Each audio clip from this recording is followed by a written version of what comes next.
अस्सलाम वालेकुम स्टूडेंट। अॼु असां पढ़ंदासीं हेलन केलर। हीअ आहे पेज नंबर 150 ते तव्हांजो लेसन आहे, हिकु स्टोरी आहे जेका मां तव्हांखे पढ़ी करे उन जी मीनिंग सम्झाईंदी रहंदसि। शुरू था कयूं असां। How fortunate are those who are born into this world with two eyes to see all its beauty. How fortunate, केॾा न ख़ुशकिस्मत आहिनि। फॉर्चुनेट जी माना हूंदी आहे ख़ुशकिस्मत। How fortunate are those who are born into this world, उहे केॾा न ख़ुशनसीब आहिनि जेके हिन दुनिया में पैदा थियनि था। विथ टू आइज़, ॿिनि अखियुनि सां। To see all its beauty, त ॾिसी सघनि हुन जी सॼी ख़ूबसूरती, हिन दुनिया जी सॼी ख़ूबसूरती। But there are some unfortunate people, पर उन्हनि में कुझु हिकिड़ा बदनसीब माण्हू आहिनि। Who can neither see nor hear, जेके न ॾिसी सघनि था न ॿुधी सघनि था।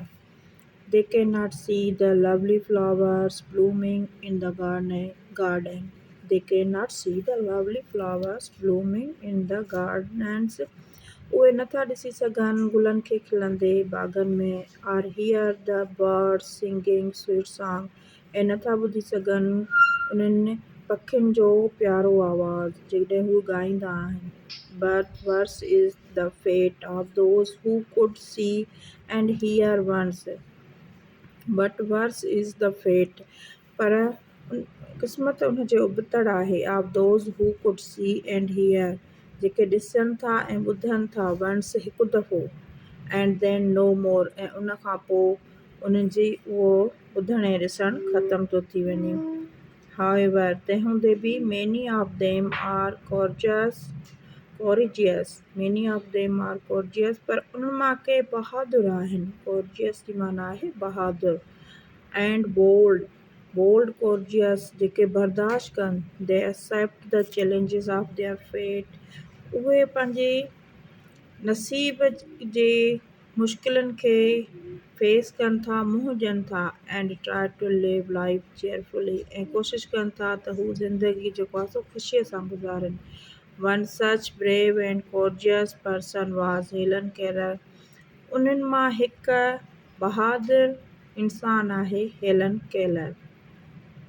Helen Keller was born in 1880 in a little town of the United States of America. Helen Keller ॼाई हुई 1880 में हिकिड़े नंढड़े शहर यूनाइटेड स्टेट अमेरिका जे। Up to the age of 2, जॾहिं ही 2 सालनि जी हुई। She was quite a normal child, त ही तमामु नॉर्मल हिकु आम ॿारनि वांगुरु हुई। She could see and hear, हूअ ॾिसी सघंदी हुई ऐं ॿुधी सघंदी हुई। एवरीथिंग, हर शइ। इन February 1882, the little Helen fell seriously ill and became blind and deaf.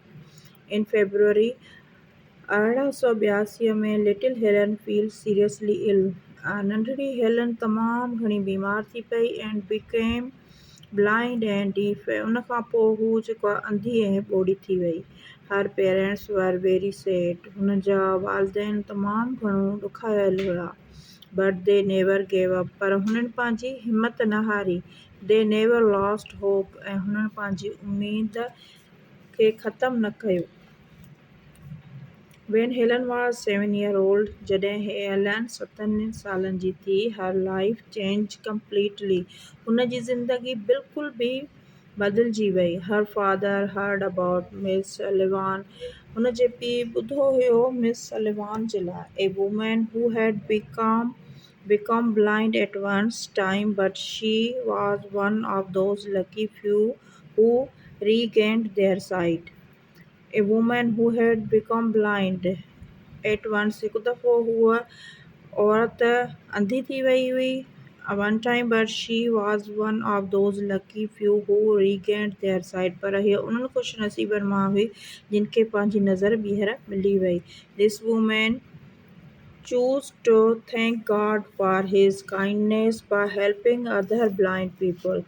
This woman chose to thank God, हिन औरत इहो चूंडियो त हू ख़ुदा जो शुक्र अदा करे। फॉर हिज काइंडनेस, हुन जी रहमत। बाय हेल्पिंग अदर ब्लाइंड पीपल, त हूअ जेको आहे सो मदद कंदी ॿियनि अंधनि माण्हुनि जी, and bringing hope and happiness, ऐं उन्हनि जे ज़िंदगीअ में ख़ुशियूं ऐं उमेद खे वापसि कंदी इन देयर लाइव्स।